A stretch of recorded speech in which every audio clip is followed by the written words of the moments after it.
put the Christmas lights up in January. It's like, oh, I gotta pay that electric bill, I gotta Yeah. pay the credit cards. Yeah. Helps out.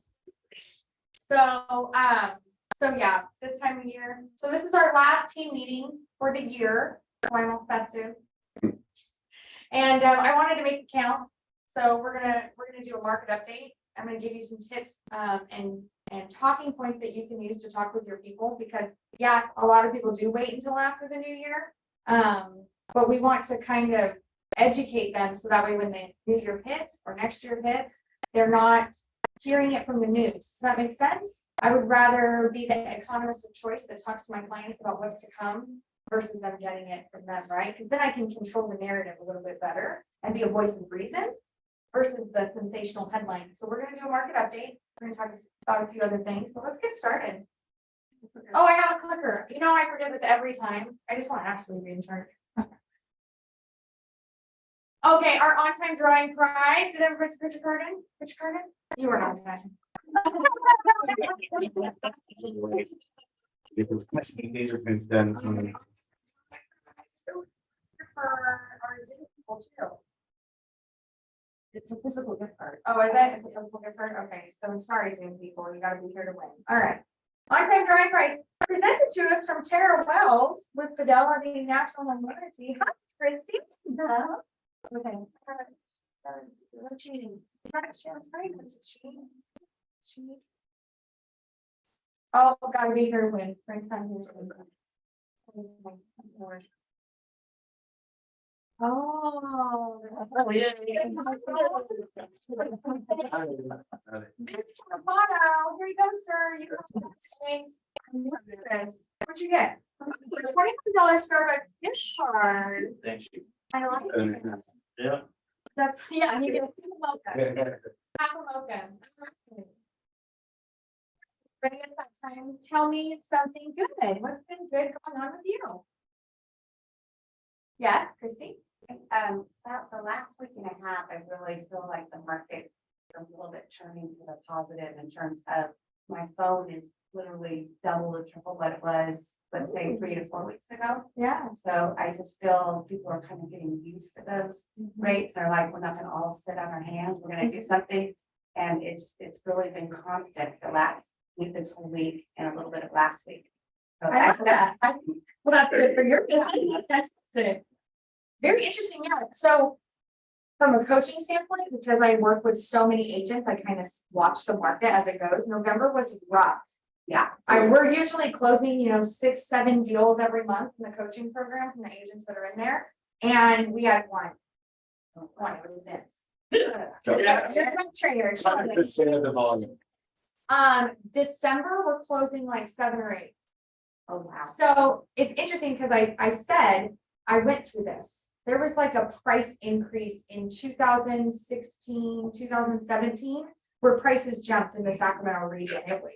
You could have gotten a house for like 200. Yeah, you could have gotten a house. It was 17. You could have gotten a house for like 250 easy all day long. And then all of a sudden, no, we can't do that anymore. Everything was like 300. And the market shook the market a little bit, and I lost buyers. A bunch of buyers couldn't qualify any longer for what they wanted, and they dipped out. And we saw this little lull. And I think the same thing happened with interest rates. And I said that. I said, oh, I know what's going to happen. We're going to see this big dip. It's going to shock the market, and then everyone's going to get used to it and say, oh, well, here's our new normal. And then we're going to see that rise back up. But yeah, we've put several buyers into contract recently. And so I think people are just getting used to it. Well, his sellers are coming to reality that you can't just keep tacking on another 10% over what it was before, and then Yeah. you know what I mean? Like they're having to soften prices and give concessions, so that's finally starting to happen too. And that's helping. Absolutely. The more that sellers can give, the more that buyers can counteract those higher interest rates. So I've been baking that into my listing agreements, or not agreements, but listing presentations. Like, hey guys, we want to sell your home. So let's make sure that we're prepared to give a $10,000 credit. That's going to help your home stand out amongst the rest. It's got to be priced accurately. But yeah. Well, from the lending perspective too, it helps because if they're willing to give a concession on a credit, then you can try to tell the homeowner like, well, hey, you can now take money you were going to spend on your title costs and all that and buy your rate down. So they can still use their same amount of money, take their money, take their own personal, and then buy that rate down, you know, Yeah. for the same amount of profit they're gonna do before. Absolutely. So it's a win-win situation. That's what we're always trying to create. All right, what else? What else is going good?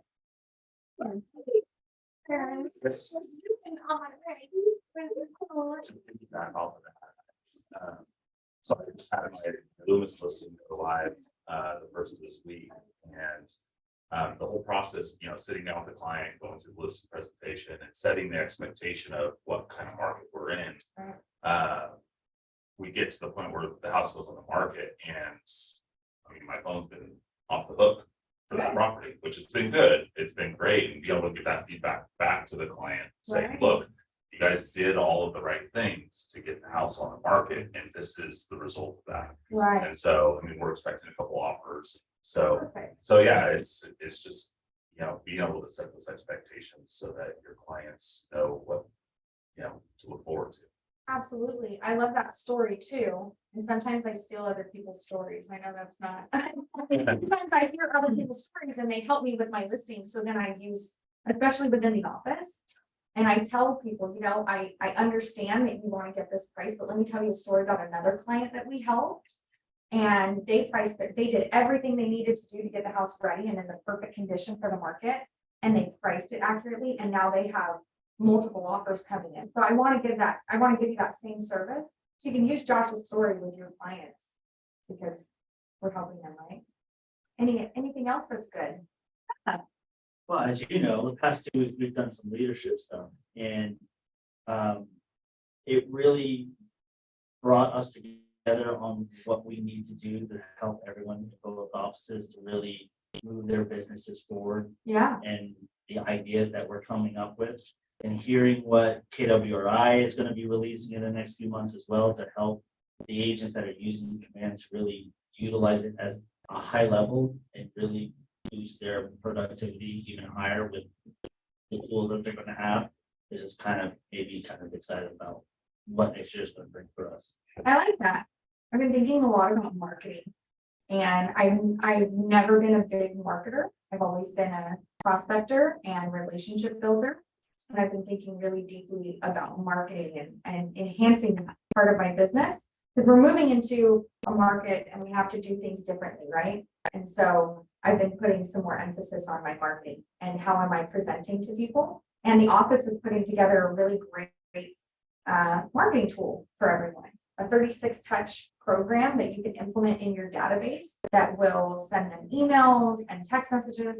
And all you have to do is make your phone calls 4 times a year to your database, and this will keep you top of mind. So I've been thinking a lot about that. What are other companies doing to stay top of mind? And I think even big, like, when you think of running shoes, who do you think of? Everybody says the same thing. That's Mindshare. That's amazing Mindshare. They've got the masses. So how do we create Mindshare with our people so that when they think of lending, they think of Josh? When they think of lending, they think of Christy, right? We all have our own little ecosystems of people that should know us as the number one, right? And so we want to help our agents do that too. And sometimes you're like, well, I don't know what to say. Well, we're putting something together to where you don't have to come up with it. We're doing that for you, and you can just implement it onto your database. So I'm excited about that too. Anything else good? Fed only raised it 0.5 yesterday. That's good. The roller coaster starting to come, so it's good. Like, thank God. Okay. All right. Any other good news? That was good. That put me in a good mood. I love it. Let's move on. Okay, so I like to touch on our belief systems every time we meet, and today's belief system is commitment in all things. What does that mean to you guys? What do you think commitment in all things means? If you do it well. Yeah. Yeah. What else? Even when it's hard, Even when it's hard. more important when it's hard. Especially More important when it's hard. More important than it's hard. Yeah. What else? What else comes to mind? Committing to yourself to make yourself better. Commitment to yourself. Yeah. What's the bold law? How you show up here is how you show up everywhere. Very real. Very well. How do you show up? Are you committed? Commitment in all things. What else? What else comes to mind for you guys? That means personal, that means business, that means, you know, if you're healthy, you're following your workout schedule, you're getting up at time, you follow your plan, you follow your goals, you follow, you know, it's personal and business, and the combination of commitment to all sides is what really works, not just only business. It's gotta be a commitment to your family, to your health, to your, you know, kids and Yeah, all that. yeah, I love that. I like when you said even when it's hard, even when it's bad, even when it's not the best situation, commitment to push through. I love that. Anybody else have anything else they'd want to share on commitment?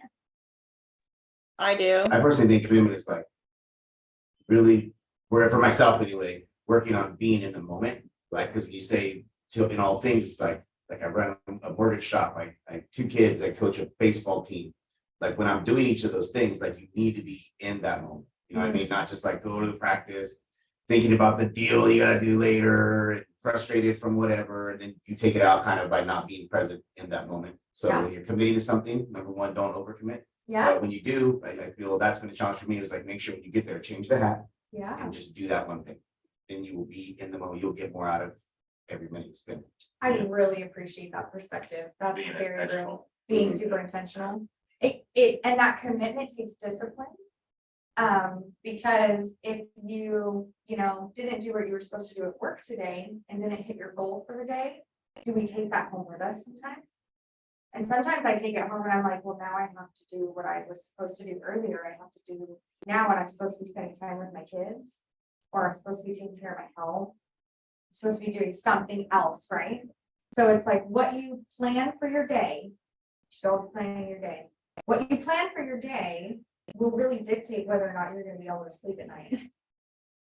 And it gets harder to sleep at night when we realize that I didn't really stick to my commitments that I made to myself, to my business or anything else. And then the committing to not committing too much. Okay, exactly. So that's my biggest thing is I want to simplify my life for 2023 and be able to say no to things and say, you know what?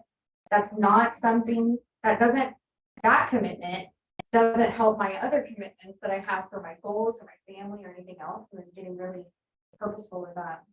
I love that perspective. Thank you. That's it. Somebody shared something with me years ago that I'll never forget. And right along the line, you said you lay in bed, you said, God, I didn't do what I was supposed to. And she said, you have to forgive yourself every day. If you didn't, don't make a habit of it every day. Don't do what you commit to. Yeah. And then forgive you. Oh, I forgave myself tonight so I can do it again tomorrow, not do what I was supposed to. But if you have a bad day, just forgive yourself. And I found I lay in bed, instead of beating myself up, say, look, you're human, forgive yourself. Make tomorrow a better day. Commit to the things you, and just, so it's just giving yourself forgiveness and making the next day a better day versus laying in bed and beating yourself up. So I always found that to be helpful. Absolutely. Yeah, the biggest shame is when we break promises to ourselves, and we do it so often that that's kind of a state that we might live in for a while, and then we guilt ourselves, and it just repeats this negative pattern. But if you can say, oh, okay, today was a bad day.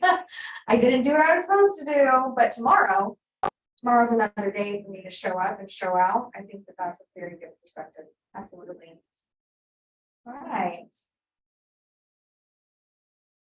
We want to welcome Victoria Saxton to the team. She joined the Jake DeRosa team. She's been shadowing since before she got her license. I have seen her in here consistently in the mornings, shadowing, learning, absorbing. And I just love to see that kind of commitment and dedication. So if you see Victoria around, please say hello and congratulations on joining the team. Ethan Greger, he's across the hall right now. Just had his first closing. I think he's been with us probably about a month or so. Yeah. Yeah, maybe a couple months, maybe 2 months. August? Oh, I'm way off. Time flies way too fast. Okay, guys. Okay. Ethan Greger, if you see him around, give him a pat on the back. Okay. I have some news. So we have an update from Keller Williams International. We have a monthly fee that everyone pays to be part of the brokerage, right? And right now it's been varied. It's been kind of all across the board because we had some agents that were grandfathered in from others from the previous ownership, and it's just kind of been all across, right? The fee normally has been $95 a month, and that's being increased by Keller Williams International, so now the new fee is gonna be $120 a month. There's lots of different ways that this is charged. Some people are on monthly, some people are on a per month transaction. But we are updating our economic model and we wanted to let everyone know. So everyone that's here is going to get a copy of it. Am I passing this out? Everyone here that's an agent is going to get a copy of it for you to review. And the only thing that should be changing for you is that fee. Right? If you have any questions about it, if you read through it and so all of it is our standard economic model. You've probably seen it before. If you have any questions about it and you're like, I need to talk more, just reach out to me. I will talk to you and answer all of your questions. And we're going to be making individual calls to everybody to make sure that you have a platform to voice your concerns, ask any questions. We can discuss each model. So we can talk to you about the monthly cost or the per monthly cost. Well, I'll tell you this much. You can pay the entire year up front for $1,200 and you'll save yourself $300 over the course of the year. This monthly fee is a combination of your E&O insurance as well as the Keller Williams International fee to be a part of the brokerage. So, so if you want to pay that at the beginning of the year, you can save yourself a little bit of money. We are implementing this for January 1. So by January 1, this is when it will be implemented.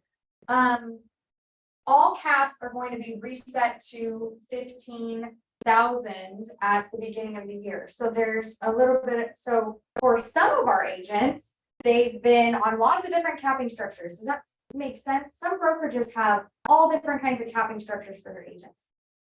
That's actually not standard with Keller Williams. The beauty of Keller Williams is that everybody is on the same kind of structure. Everybody pays the same amount every year. What does that do for us? Well, it gives us all the voice. So some brokerages, people are paying $400,000 a year to be a part of that brokerage, and there's another agent that pays $15,000 a year. Whose voice do you think is heard more when policies are enacted or changes are made, right? Keller Williams put in place a capping structure so that everybody pays the same amount and your fees are capped. So that way we're not taking a portion of your commission for your entire year. We cap them so that way you pay a certain amount and you're done. You get to enjoy 100% of your commissions. Okay. So when we took over the Keller Williams office, everybody was on some kind of different deal and it was very convoluted. There wasn't even a lot of paperwork. I'm just being honest. I like to be vulnerable with you guys and let you know why we're making these changes. And so we wanted to get everybody on the same page going forward for 2023. So in that document, you'll find that a lot of you are already on this model. You're like, well, it doesn't really seem like anything's changing for me. The only thing for you that's changing is your $130, the $95 fee to the $120. Okay, great. So if you're already capped or you've paid $15,000 in, you will be considered capped until your anniversary date. Does that make sense? So if you've already capped and you have an anniversary date of February 1st, then you're capped until February 1st, right? Does that make sense to everybody? If you're already on this 15,000. Now, I will say that based off of some of the models that we saw, our new system is going to save us money. I believe before it was a $16,000 cap for the office, plus the 3,000 Keller Williams International. So we're saving you some money. So we're going to a $15,000 cap for the office.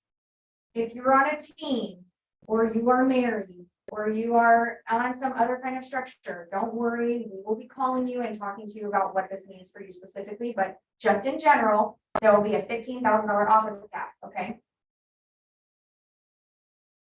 We have an 80-20 commission split minimum.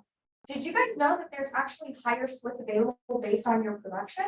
So if you're producing at a higher rate, you can renegotiate your 80-20 split. Now, a lot of the agents that cap are like, well, I'd rather just cap faster, so they keep that 20% coming out.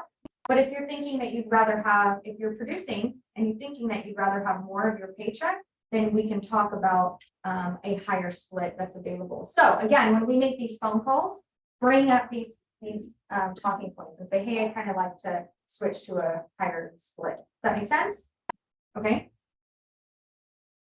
Okay, so this is how it's going to break down.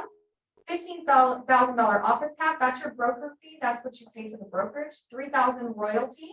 15,000 is gonna come out 20% at a time unless you negotiate for that higher split. The 3,000 royalty comes out 6% at a time. Your E&O tech fee and your and that 120 fee that we talked about. Okay, so it's 120 per month, or if you are a producing agent and you have closed, if you close at least 6 transactions a year, we will put you on a per transaction. That means that for your first 3 transactions annually, you'll be charged $500, right? So that's $1,500 for the year. Or if you want to receive a 2-month discount, you can pay $1,200 at the beginning of the year and you'll save yourself a fee. All of these have eligibility. The first 3 transactions, paying up front, anyone can pay it up front. Any questions about this so far? Okay. Like complicated to talk about on a team meeting. I'm just trying to get through it. All right. We have a broker audit fee. So the broker goes through your file and puts something together to make sure that you are taken care of in event of any issues. It's $125 per transaction for the first 30 transactions and $50 thereafter annually. So if you close more than 30, we start to cut you a break. Any questions about any of this? You can ask them here. You can drill me if you want to, or you can wait for our phone calls that are coming. So my birthday is June 1st. Yes. So now my birthday is gonna be January 1st. All of your birthday. I love that so much. Your Keller Williams birthday. I think we need to start calling them that. It's a whole new born day. So your anniversary. Okay, so all of our capping structure is based on your anniversary when you join the office. Mine is March 1st. Yours is June 1st.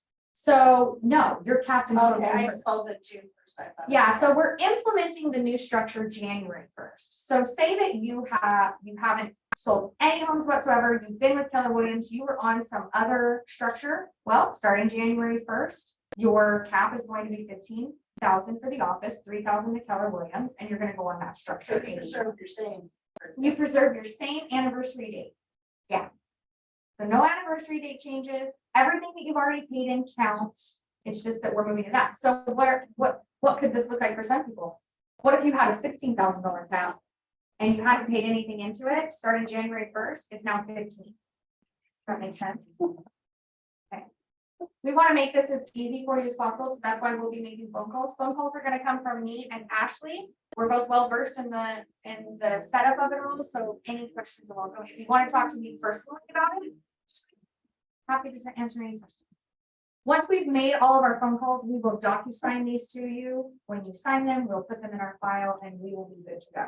If you don't sign them, we will assume that you have questions and we'll reach out to you and make sure that we get those answered for you, okay? Okay, cool. Oh, any other questions? I think we cleared it. Okay, cool.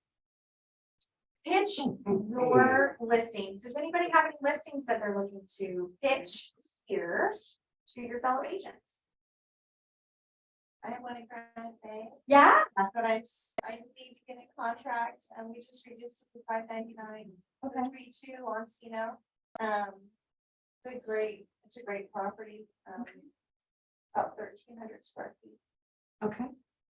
I love it. Now, I'm gonna ask you something and put you on the spot and you can say no if you It's want. not me. Okay, I like it. Do you give us permission, all the agents in here, to share your listing on social Absolutely. media and to our clients? Absolutely. I love that. Okay, good. So all of Yeah, us, I mean, that's just one that I need, because they're in contract on another property. And okay, our extension is gonna be up for our contingency event, so I need to get into contract. okay. And so, I mean, any one of my listings, please. I love it. I go. love it. So in order to advertise other people's listings, you have to get their permission. So everybody, Laura Miller has just given us permission to use all of her listings as advertising on our social media pages. I would highly recommend that you do not let your people know that there's a listing out there and let's help them fill it. Please, thank you. Yeah, I love that. All right, anybody else have a listing they'd like to pitch? No? Okay, I have a two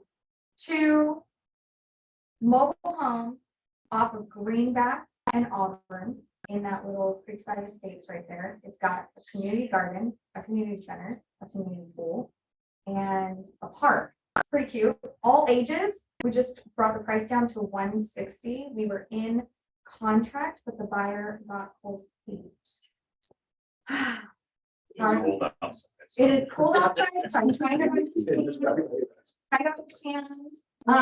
the age? HOA fee is $9.54. It's not an HOA, it's bar space or space rent. Okay, can't talk. Space rent. Yeah, so we are ready to go into contract. I'll actually be throwing an open house this weekend. And I've invited all of the coaching agents and basically anybody that wants to see how I throw an open house. You can come check it out. It's on Gettysburg Lane. Yeah. All right, just closed for December. Sure, Josh, let's go. Jeremy Fraser, Janelle Williams, Ethan Greger, Christina Gold, and Mark Green.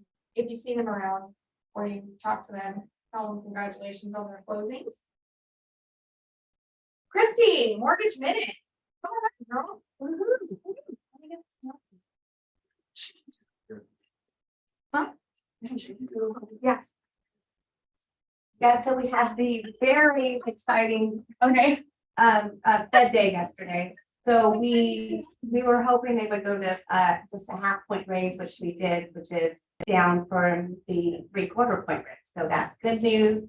They said the inflation is coming down in November and December. That's why they took it down to 0.5.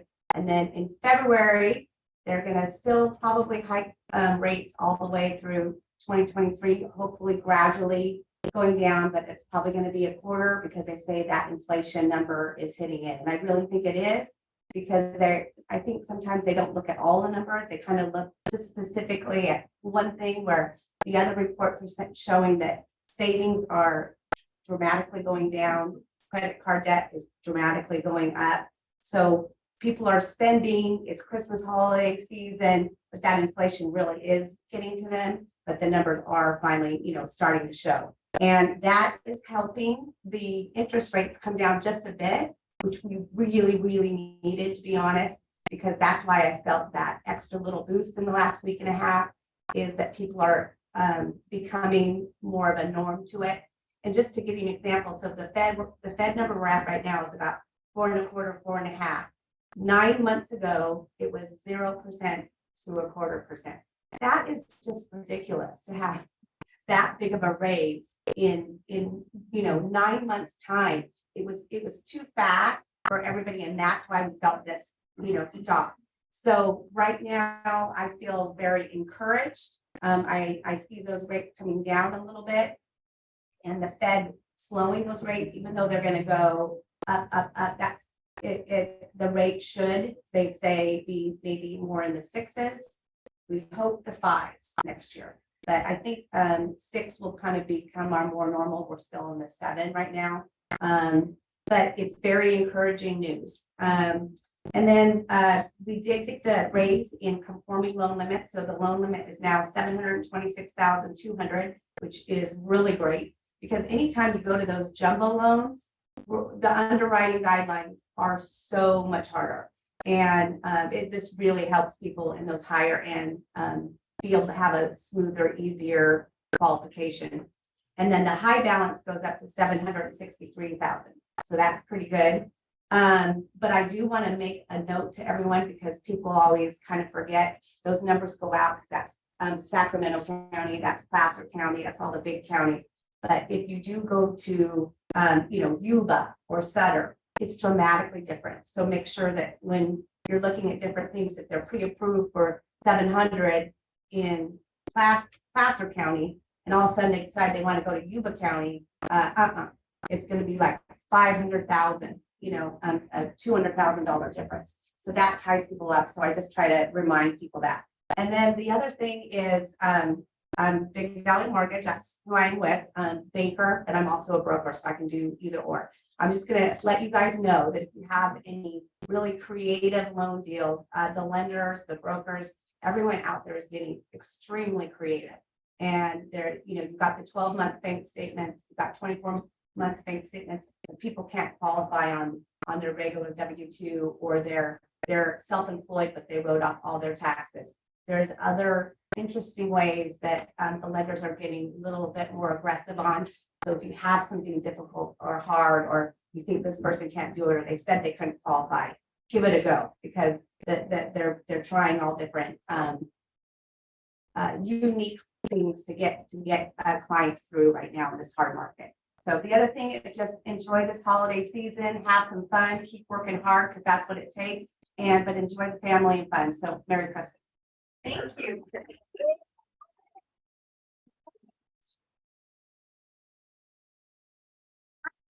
Feeling like everybody's used to ready to start buying houses. What do you think? Yeah. Okay, so Second. yeah, all right, so I kind of wanted to give a market update. We went to, it was called Shift into Overdrive. And it was all about using the CRM that Keller Williams gives us, which I think is wonderful and all of that. But regardless of whatever CRM you're using, they had a market update in the beginning and they shared some slides with us. And I kind of wanted to just have an open discussion about each of the slides. This isn't a lecture. This is, again, I love discussing things with you guys, and I like hearing your perspective too. So I thought we could talk about each of these. And I'm hoping that sharing these with you will give you some talking points with your clients, so you're not just repeating the same things over and over again, right? That we're having some really great conversations that places as the economist of choice. I want people to look to me as like somebody that advises them on investments, advises them on the economy. I really loved when they passed, and I don't even remember the law, this is so bad, but remember when they passed that law that you could build an ADU on your property if you had enough space? Okay, so my phone blew up. I don't even follow politics. My phone blew up. I get all these clients who are like, Amy, they just passed this law. What does it mean for us? And I was like, this is fantastic. This is exactly what I want. I want them to call me so that I can be the person that gives them the news, right? And so I found this infographic and I started explaining it to everybody. So that's what I'm hoping to give you here. So this is annual home sales from 1990 all the way to 2022. And you can see here is 04, 05, 06, and then we see 07, 08, and we can go from there. What do we think about what we see in 06 compared to what we're seeing right now? Do you hear people talking about how this is another? They asked me, the guy got my fingerprints done this morning, asked me all about houses, just like 08. I did Yeah. this whole exact, that's today, this conversation. Okay, cool. So you just had this conversation today with some dude taking your fingerprints. I love that. So what do we see here? What do you guys think? Pretty similar, right? Do you see that we fell a little bit short though? In being exactly the same? Yeah, because 04 went all the way, it shot up to 7.1. Yeah, So I mean, so we had we didn't have the same sharp increase this time around than the last. I think that economically, we're in a totally different set of circumstances. I don't know that they're even comparable, because a lot of what happened was because the way they sold mortgage notes on the back end. absolutely. And foreclosures and strategic defaulters, I don't know that we're in the same set of circumstances, maybe the same outcome though. Yeah. No, I love that. That's an excellent perspective. When my clients talk to me about that, I tell them, well, there's a lot of different factors now. I mean, I was working at a mortgage loan servicer. When the crash happened, they shut us down and the police came and locked people out. So I was in it, and it's quite a bit different. There's no liar loans. That's literally what was happening, is people were walking into a place and saying, I paid $20,000 a month, and they're like, okay.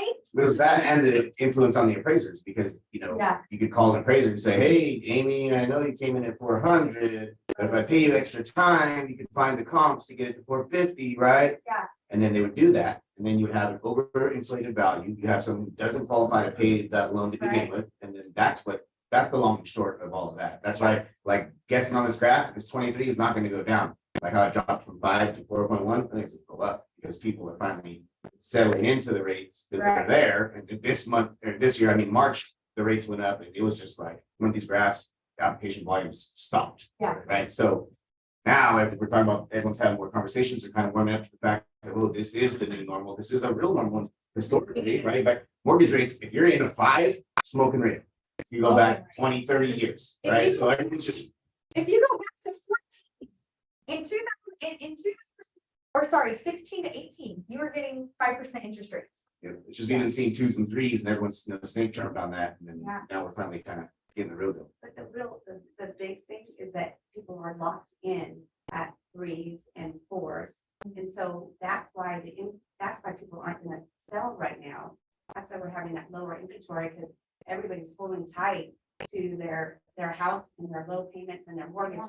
They might want to go, but right now they're going, well, I'm not gonna go from a 3 to a 6. Well, on top Yeah. of that, too, your tax bill goes up.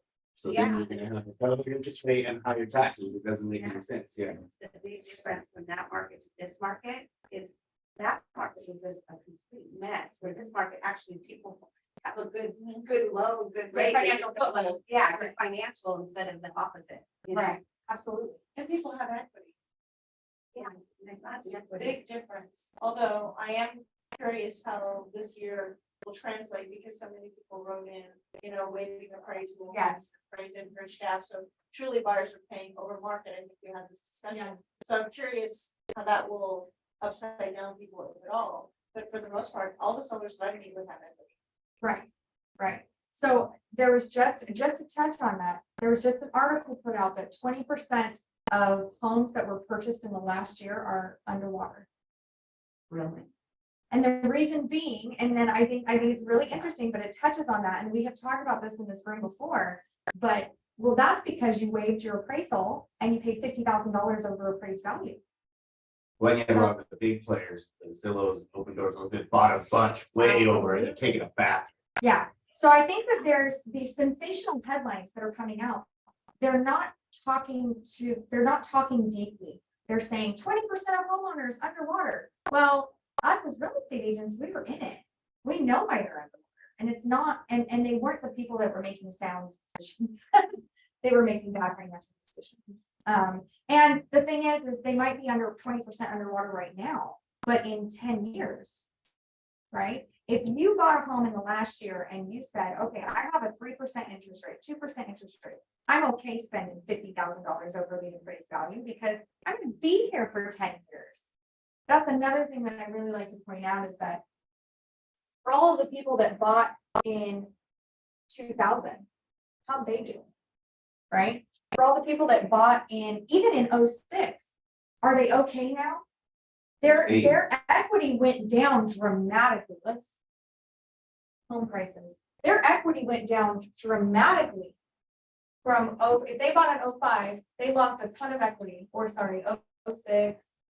Yeah, but if you look But at the did it same come period, 10 years later, it's exactly right where it was. Yeah, it came back. So I think that's an important factor as well for people to understand is the people that bought last year, yes, you might say to yourself, oh, well, they're underwater, they made a bad choice. But if they're going to stay there for 10 years, did they really make a bad choice?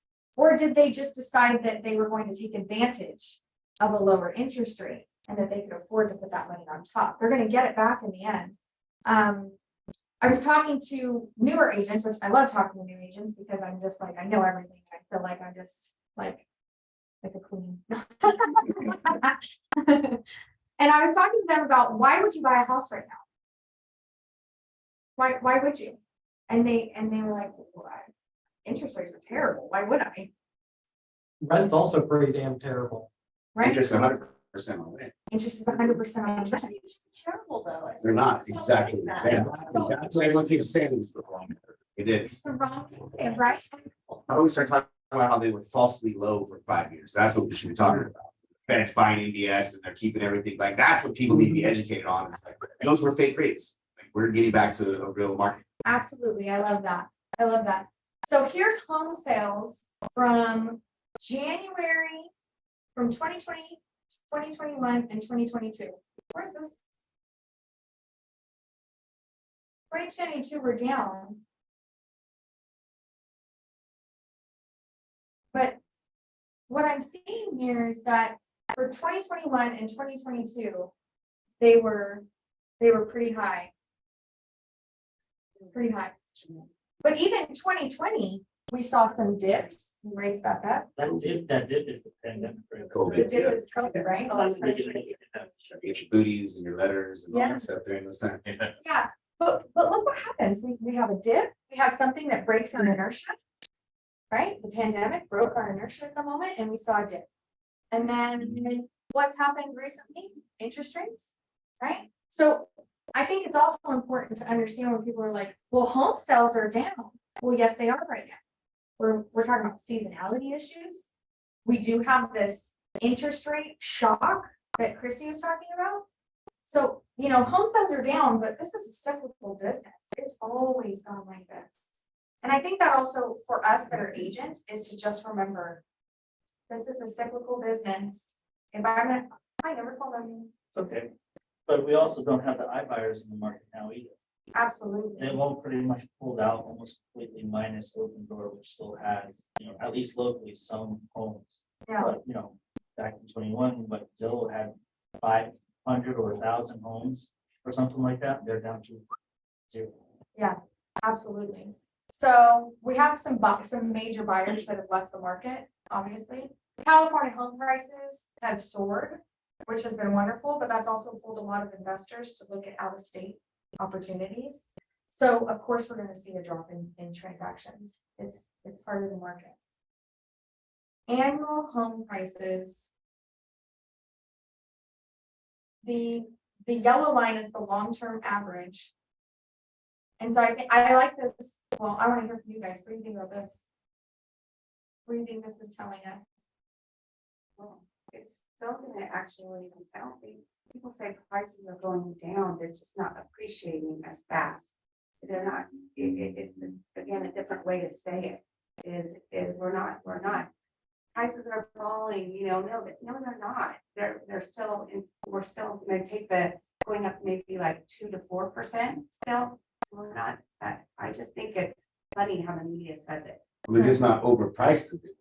Right. So they're, instead of saying they're not overpriced anymore, they're saying they're falling, like, no, they're correcting to where they normally should be a normal annual increase instead of 15% year over year. Right, what were you gonna say? I was just gonna say that the prices are still going up compared to the 4% annual average. So we're still up, even though. Instead of 15%. Exactly. Yeah, We're still 20, above, 20, but yeah.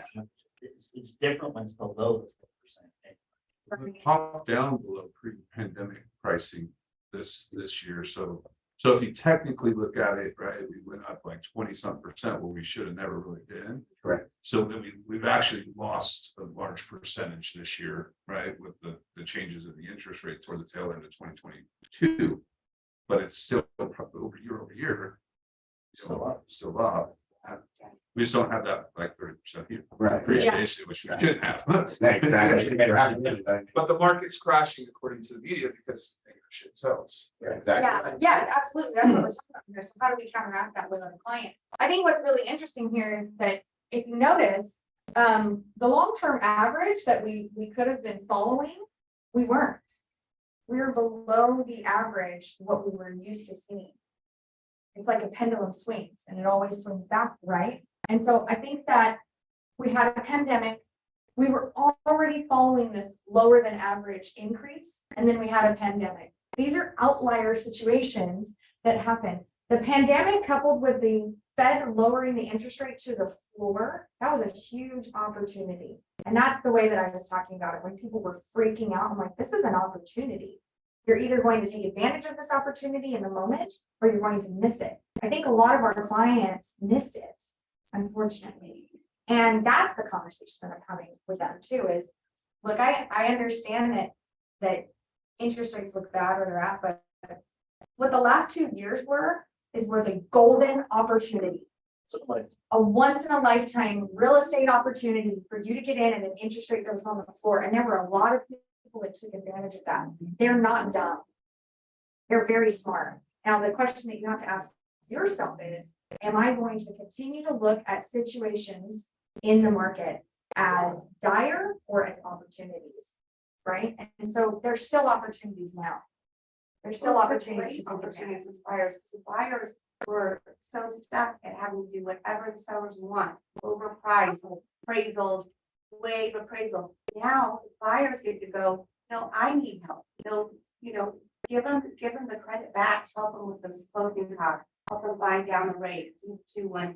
This is now a buyer opportunity, so let's tell people, that narrative.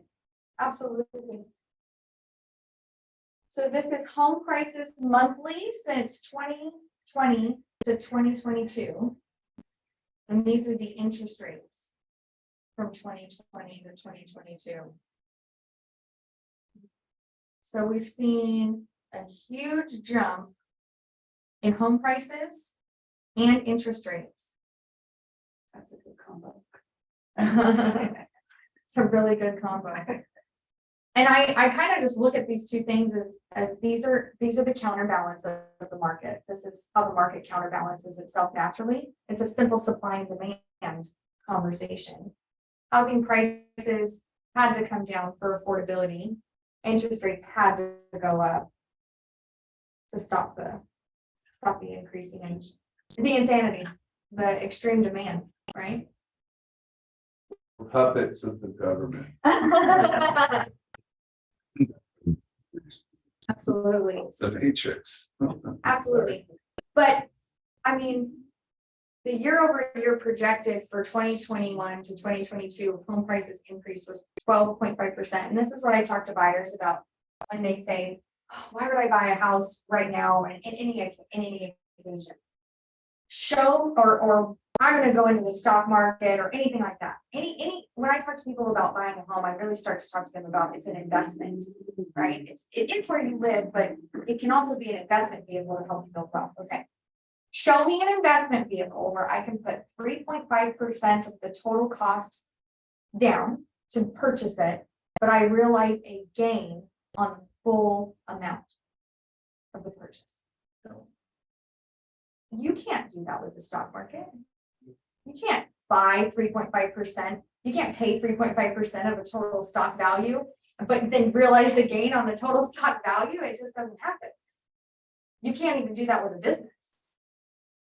So I think that it's beyond interest rates. It's more about getting into the market whenever you can. If you've got the down payment and you can afford the payment, get in when you can. Because the best time to buy would have been 5 years ago. And I said that 5 years ago, right? So this is days on market monthly for 2020, 2021, and 2022. So in 2020, in January of 2020, we were sitting at 43 days on market. Do you remember? Because I don't remember That that. was pre-pandemic. This is not, we're not even. A lot of people fly. Yeah. Yeah. Yeah. And we were sitting in a pretty good market right before the pandemic hit, right? I felt like we were hanging around 5% every year. You were getting an increase on your value. You could sell a home in, a couple weeks. You're probably getting like 1 to 2 offers, right? Buyers could get credits. It's a very interesting time. And it was 43 days on the market. And look at us now. Still half. Still at half. So I think that's, How many days in the market right now? I think we're looking at like 30 days on the market, average 30 days on the market. 27, 28. Yeah, 27, 28. So again, the narrative that we're in the previous crash, or that a crash is happening, or that it's no longer a seller's market, it's only a buyer's market. It's just not necessarily true. I think to Josh's point earlier, the sellers did everything they're supposed to do, which is get the house prepared, make it look great, put on a great product at a great price, and you're still going to see it is a seller's market. It's just not a seller's market like it was in 2020, right? Where you can throw a home for that. 824.9. Oh, good, it was a higher price. Yeah. I think it's I think we were having a conversation, I was thought like the market seemed more fluid around the 400 or 500. It's nice to know that 800. Yeah, I wasn't sure. It's a great property, but knowing where we're at and listening to the narrative around, it's like, what do you do? But But yeah, I mean, like I said, everything that I said, we need to do all of these things, they're like, check, check, check, just went down the list, so it made everything a lot easier. And it shows really well, so, How hope you did. God, that's a dream client. well, I don't have, it's not right yet, but they just went on the market on Monday, and my phone's been going crazy. And, I'm expecting these 2 offers, so, That's really wonderful. so, yeah. Yeah. I love think that. too is especially with agents in the marketplace like here, I think use everyone's stories. Because storytelling is probably the most powerful thing you can do. Or Jerry say that? Yeah, I did. I said that earlier. I was like, I'm gonna use Josh's story. No, I know. Dude, I'm fine for co-signing with me, man. I love it. Yeah, Well, because like we just put one on in Citrus Heights at 550, right? And we had multiple offers and went above listing. wow. So that another story that someone, That's not the use to first say- I've heard of this. and either. it becomes we instead of, you don't have to be an I, right? Use stories with an organization and say we. And you do all the time with certain prospects. I was just telling Someone them. just sold, your house just sold down the street. Yeah. You know? Yeah. I do. Great, what about yours? I love it. I love that so much. All right, so this is inventory, annual inventory based on month of inventory, month of I supply. remember that. 10.4 back in 08, I remember We are not even that. No, close. I do believe that this is old. I think this is an older yeah, slide. Because I think we're sitting at right around 3 months of inventory, but come on. the absolute best, I was killing it in the game right around here in real estate. So I'm best all right with that. lifetime opportunity ever was that I didn't take advantage of was 2012. When actually the prices were at their lowest Yeah. and the interest rates were like at 4. Yeah. Yeah, you remember that? Oh, yeah. You remember that? And I was like, I was at Wells Fargo home mortgage, and Clark loans coming out of our eyes. my dumbass was spending money. It's not, it's like, I'm like, oh, great, it's, that's markets, not whatever, that way. Yeah. Yeah, so, but yeah, no, that was my lifetime opportunity I missed. Yeah, I mean, I got into real estate in 2014. And this was just like a gravy time. I was getting clients into houses with down payment assistance and full closing cost credits. They were paying 1% to get into a house. I'm ready for this market. Like when the interest rate changed and we went to 5, I'm like, oh gosh, this feels like home. Like this feels good to me. The last 2 years, I was not happy in 2021 and 2020, to be perfectly honest. It was hard out there. I had to do only listings and I love helping buyers get into homes. That was my bread and butter. So I had to really get out of my comfort zone and switch to that. And that's great. But now we're back where it's, I can help buyers again. I don't have to tell people, I'm sorry, I can't help you get into a house right now. No one's going to accept your offer. It's terrible. I was telling veterans, there's no way, man. There's no way. No one's going to accept a VA offer. It's heartbreaking. And now we're stepping into a market where I'm like, VA, what's up? Let's get you going. Let's get a full credit. Let's get you into a house for like $0 down. Like, how beautiful is that? Mortgage rates. Look at that. I like to look at this too, and people are always like, well, housing prices were much cheaper back then. You know, but it's important to know that historically, we haven't even touched a historical high. We're still not there yet. 7.81 is the historical average for the 70s. So I think that's, Great slide. huh? That's a great slide. Yeah, so and you can use these, we send out the presentation after, so you can take these slides, post them on your Instagram, post them on Facebook, have these conversations with your clients. Here's another slide, mortgage rates historically since 2015. No, it's 2004.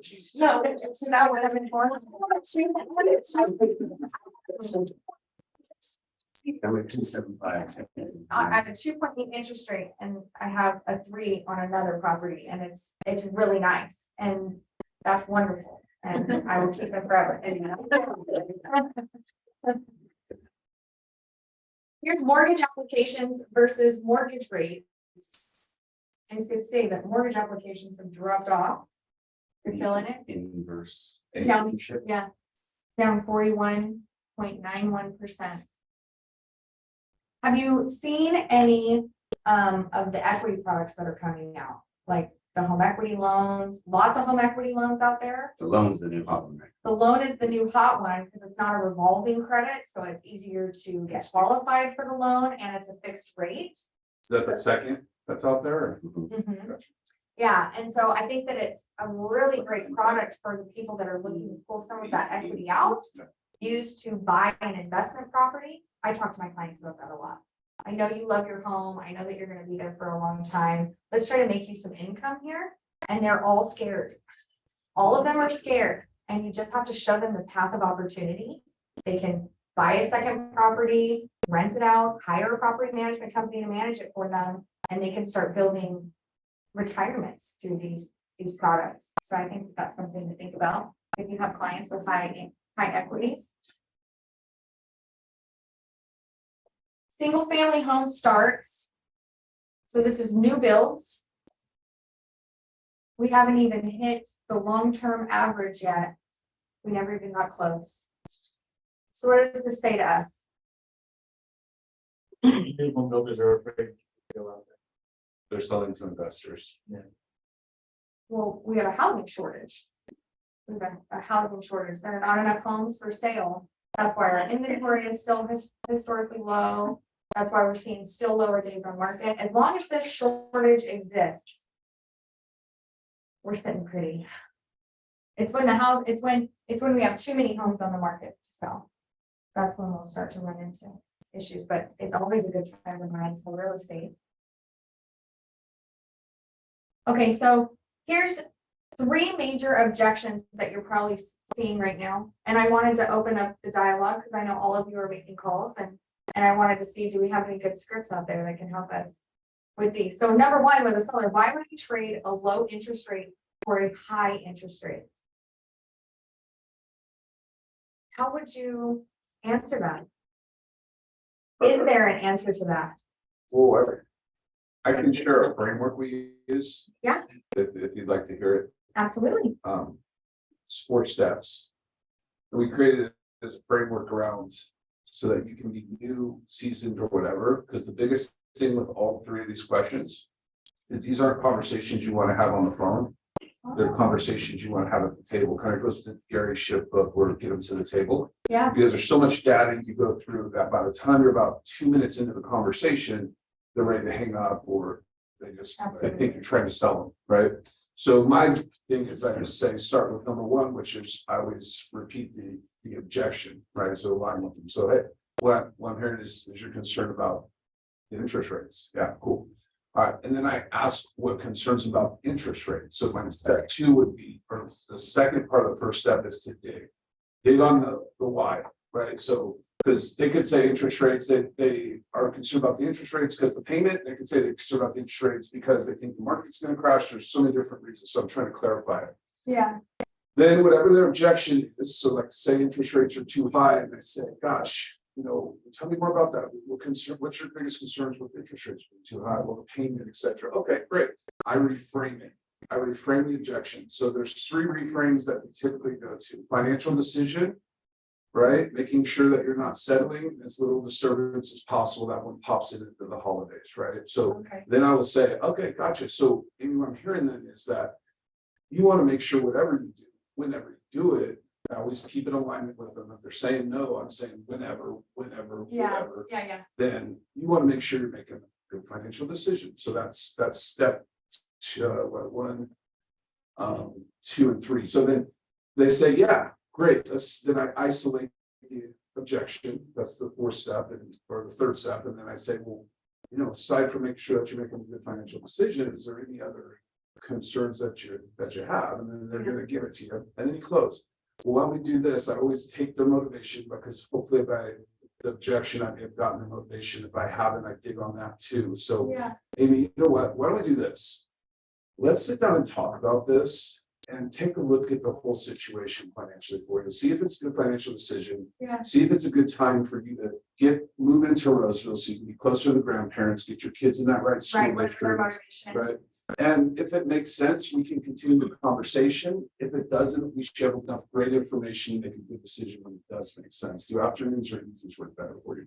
Then we set the appointment. I really like that because, I don't know if you guys know this, but did you know that 75% of people only meet with one person?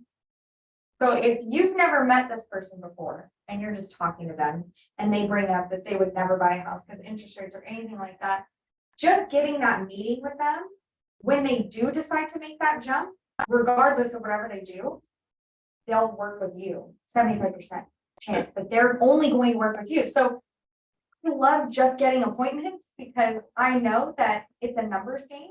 And if everybody I meet with, even if they're not motivated right away, I know that if they are going to do business, they'll do it with me and two referrals from people that they might know. And buyers are easy because you can just schedule a Zoom to do it. I do Zooms with buyer consultations all the time. Okay. And then also too, I call it backfilling the pipeline, right? So at some point, you know, the rates are like 5s in the 5s right now. They're solid, but let's say someone needs to get down to a 4, backfill the pipeline, and that happens at some point next year, in my opinion, or the beginning of 2024, because government's really good at shitting on its economy, right? So Thank you. you're welcome. So you'll have a huge pipeline and those people will come out as long as you systematically keep in touch with them, right? Right, exactly, setting yourself up. So like, I know that interest rates are gonna come down one day. We'll be there for you. Is it always in our best interest to convince a seller to sell their home? Right? If it's not a good fit, it's not a good fit. So sometimes it's like, I wouldn't tell you to do that. I wouldn't tell you. But if you have a need to sell, so this is where I think it's important to find motivation. If someone comes to me and says, why would I trade a lower interest rate for a higher interest rate? And I said, you probably wouldn't. That doesn't make much financial sense. But if you have a need to sell, if there's a need, then you're going to have to make that choice. And when you make that choice, I would love to be the person that you make that choice with, right? That's the whole point of us having these conversations. So if I'm talking to my sphere and they ask me, well, what person in their right mind would trade in that kind of interest rate? I would say, well, most people do it because they have a need to do it. So what is my ultimate job then? Discover that need either in them, or if they don't have a need, knowing how to bow out gracefully and keep that relationship alive. So that way I can move on to somebody that does. And also understanding that not to waste my time on leads that don't have a need, especially in a market like this. Got to get with people that are motivated. So your job is to go out and find the motivated. I think the other way you can pivot that conversation too is, you know, if they did buy a house in the last several years, they're gonna have a lot of equity at home. So maybe you don't sell their home, but you educate them on how to pull the equity out so that you can turn them into a buyer and increase their investment portfolio. I love that. Yeah. And you're a wealth advisor at that point, right? Instead of just an agent. And now you're showing up as a true pro because you've got a bunch of different options for them. Yeah. Yeah. It's not just about that one And thing. you'll still get business and you've built a lifetime client. Yeah. I love that. I love that. Plus they'll send you other referrals because they're like, this guy didn't try and just get the sale. Right? Right? Yeah. He's not trying to convince me of something. I love objections because I just say, oh, that's really smart. I can totally understand why you would think that way. You don't actually have to agree with them. You can just tell them that their point of view is valid, right? Still felt bound. Yeah, absolutely. Okay, so should I wait to buy? Because what I could buy today would be worth less tomorrow. Have you guys heard this? Have you had any buyers that are like pre-approved, ready to go, and then they're like, I think I'm gonna wait. Dude, I I think housing prices are coming down. had a guy in contract on 4 new builds. That actually signed the paperwork the day before one of them canceled off him. Because he was like, no, rates are coming down and it's gonna be cheaper next year. I was waiting. 4 of them, and I'm talking, we were weeks in all the way, so it's definitely happens. Yeah, But this guy's a millionaire, he does so much business with us, we well, were bad, but we didn't let him know we were bad. yeah, But, you know, is what it is, you know, it's hard. Some people, like, I think all of this right here is emotional stuff, right? Because these people are tied up on headlines, they're tied up on what their friend told them, they're tied up on this and that. And that's where you gotta dig in, like the first one, you wouldn't trade that, no one in their right mind would, but do you need a bigger house? Is your job moving? Do you want a better neighborhood? Whatever the case is, you know, so it's always just finding that emotion. control it. Emotional buying experience is good if you're controlling the emotion, it's positive. Yeah. But just eliminating all the jargon and all the crap that they're hearing on TV. Right, well, and I get a lot, and the reason I brought this up, and this was in the class that we took. But I think a lot of people get these questions and your ultimate goal is to turn them into a client in your mind. And sometimes we just get on that track and we forget that sometimes it's not a good idea to buy, it's not a good idea to sell.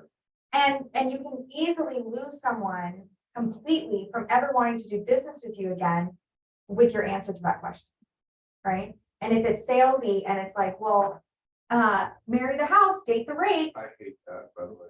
those are comments, those are that are unempathetic and those are not expert comments. Those are not expert things to talk to your client about, right? So I think that it's important to know that some of these questions, the answer is not to combat them or they're wrong. They're right. Their perspective is valid and it might not be the right time for them. But what other opportunities do they have, right? Should I wait to buy because what I could buy today could be worth less tomorrow? I think touching back on motivation, right? And if I'm sitting down with them too, I go through my experience of being a short sale, like I do a lot of short sales, right? And I just have the conversation with them, is if that's really just all that's going back, like the payment makes sense, it's gonna improve their living situation and everything's kind of doing it, and they need to buy. I just tell them about the 3 different types of people I used to short sell for. Ones who really couldn't afford it, they actually had a divorce, something happened, lost their job, whatever. Right. Second one was the person who said, you know, I'm making a business decision at this point. I had a lot of those conversations where my house is worth half of what the home, I owe twice as much as what my home's worth. So like it's a business decision. And the third person was, hey, you know what? I'm good with the payments. I'm just going to keep my house. You look up 13 years from that point, right today, the person who said that the payment made sense.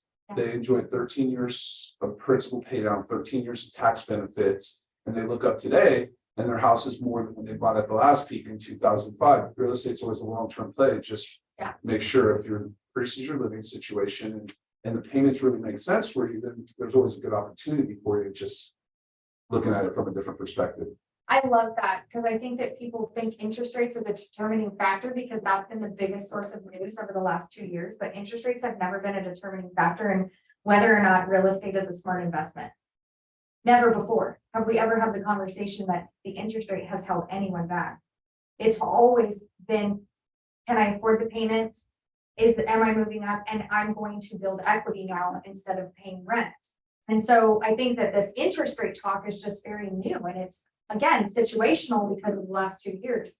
And so that's what I've been saying is like, oh, interest rates have never really been a factor for us in this business. And now that it's becoming a major factor for people making decisions, it's almost clouding their judgment when it comes to making an investment that can better their future. I mean, homeownership is still the #1 way for the average American to build wealth.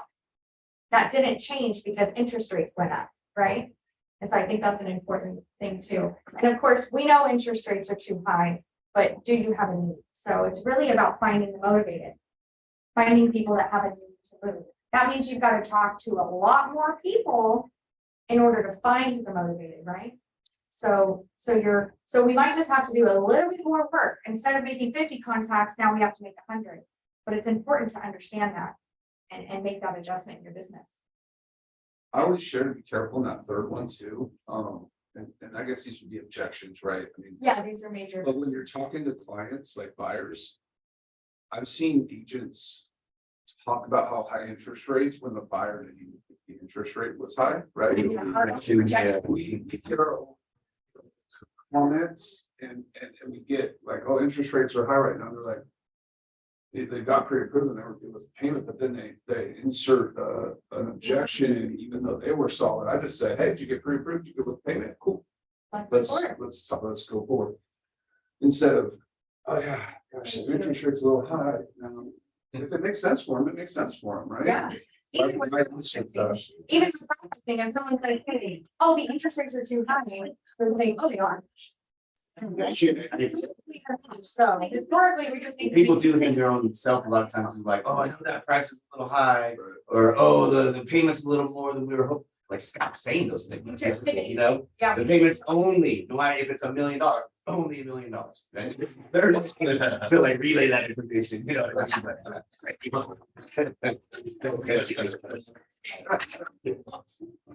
We agree. I think that sometimes we hang ourselves up on our own projections. I was just saying, don't say shit unless you know it's gonna help. Yeah, Yeah. Just don't say it. yeah. You don't have to speak. You don't need to have all the answers all the time.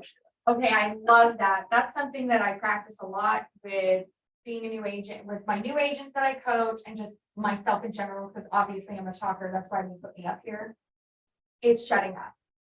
Sometimes it's better to ask a question in response to an objection than it is for you to give an answer. We're not trying to outsmart our clients here. That's the #1 way for you to not win friends and influence people, to not outsmart your client. They have an updated book on that too. You gave it to me and I'm reading it. So What's the name of it? How to Win Friends and Influence Dale People. Carnegie. It's a Dale Carnegie book. They just brought a new edition. But I think that sometimes it's all about like asking the right question. So if somebody said, why would I trade a low interest rate for a high interest rate? I would say, well, think about why would you? Who would do that? And then let them answer you. Because that's gonna force them to think about why somebody would buy a home. And then they're gonna stop and be like, oh, well, I guess if I needed to, I would. Yeah, you probably would if you needed to. So now you're completely changing it to where they just answered their own objection for you. And again, you're not going to convince them to do anything they don't need to do, but at least you're getting their perception changed to where they're like, oh yeah, I could probably understand why somebody would. And now what is their brain thinking when they go out into the world and somebody says, I'm thinking about buying a house? They're like, oh, you probably need to. You should talk to my realtor. Instead of thinking, why would you do that? You guys, I think, really touched on like the biggest thing, and it's the motivation, right? Yeah. And so I compare it to like baseball, right? For us to have get more hits, like a Hall of Famer goes in the Hall of Fame with around a 300% batting average, meaning they hit 3 out of 10, right? So we got to get and just give ourselves more at bats by having more conversations with people to find those 3 people that we can get that are motivated, that we can help. So it's just a matter of just having more conversations, and there's gonna be less business. It's just finding those who are in that we can get hits with, right? That we can have conversations with and help. And on those numbers too, you just do the simple math. That means you are, if you are one of the best hitters of all time, you will fail more than twice as much than you will succeed. So you have to like prepare yourself mentally to go, okay, I'm gonna get told no twice, 2 or 3 times before, and it's normal. Just condition your mind for that. Oh, I love that. Yeah, I think sometimes our own mind stands in our way, and rejection is just a no, not right now. Like I always have the mind of my 4-year-old when she was 4. She's 6 now. She knows no, don't mean no means no. But when she was 4, she was like, can I do this? No, you can't. 5 minutes later, can I do it now? And that's how I think about prospecting, is when I get a no, I'm just like, oh, okay, cool. So not right now. I'll be back. Don't worry, I'll be back. I like that fortitude. What were you gonna say? Yeah, so as a title company, if you're gonna be prospecting with people, we can help you pull your title companies can help you pull people that have high equity neighborhoods, versus just buckshotting, going to a supermarket and speaking to everybody within years length, which Yeah. you wanted to. Your title company can help you, I'm sure you know, Jake, as well, to find these people to have a conversation. Not going to say, listen, I'm walking the neighborhood and we want to have a conversation. Yeah. We can help you find those people that would have potential interest in having a conversation with Right, they're more likely to have to be you. motivated. Yeah, you're Right. prospecting an area, don't pull on somebody who did a year ago or 2 years ago. We can help you find those leads to have those conversations. I love it. Well, I think I've probably taken us over. I appreciate you all so much for sticking around with me. We have a few save the dates coming up. We've got some training. Thank you. We've got some training coming up, advanced farming with Nick Ellsworth. He's going to talk about his tools that he's using to farm. We have a 36 touch workshop. Remember when I told you guys that we were going to give you a marketing thing that you can implement on your database, and it's going to market to people and send them text messages and emails? Well, there it is. You can come to the workshop on 12/20, 10 a.m. to 12. Bring your laptops. Vince is going to teach you all about. Kayla's gonna be here as well. Kayla's going to be here as well. That's awesome. There's breakfast. And there's breakfast. I'll be here too. We've got home warranty 101 with Tara Wells. I think there's been some changes on home warranties. Prices have changed, coverages have changed. So if you're using Fidelity National Home Warranty, which I do on everyone, I think that would be a good class for you to get into. Cover your assets. This is an attendance is mandatory. Wednesday, January 18th, 11 a.m. to 12 p.m.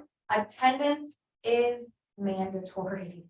We're not allowed to make a lot of things mandatory. So when we do, you know, it's serious. Robert Brand, a litigation consultant, is going to come in and give us a legal update. How to sell HUD homes. Is anybody interested in getting into this REO season that's going to be coming upon us? If 20% of people are up underwater, they might not all be able to hang on to that. So there's going to be an influx of this. Paul Boudier, right? Paul Boudier, if you guys know him, he's the man when it comes to REOs. He's going to come talk to us about how to get into this right now. January 19th, 11:30 to 12:30. We've got family reunion coming up. If you haven't already, you'll want to register and make sure you get your rooms booked. It's gonna be a good time. We've got a few awards to give out today. Top 5 in our office is Laura Miller. Congratulations, lady. Jake DeRosa, he bounced on us, but Jake DeRosa, Mark Green, congratulations. I just broke him for the hot time.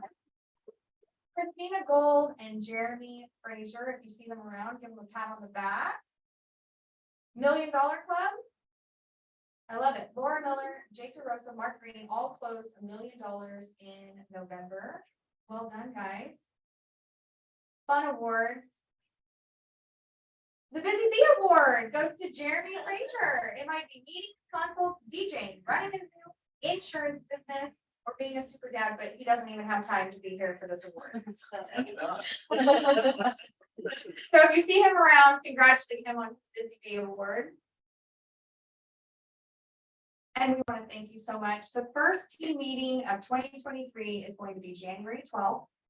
We have a guest speaker for this meeting on January 12th. Brian Fitzgerald, who runs a property management company, is going to be speaking with us. I'm sure it's going to be very valuable. And we will see you next year. I hope y'all have a Merry Christmas and a Happy New Year. It's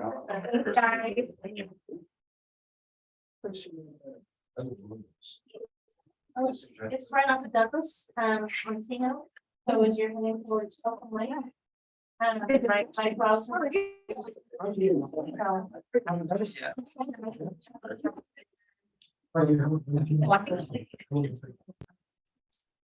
That's 45 days. Yeah, that's pretty much it. The only thing that changes, everything for you is pretty much the same, but this is going to see. Oh. Yeah, you're. See, absolutely.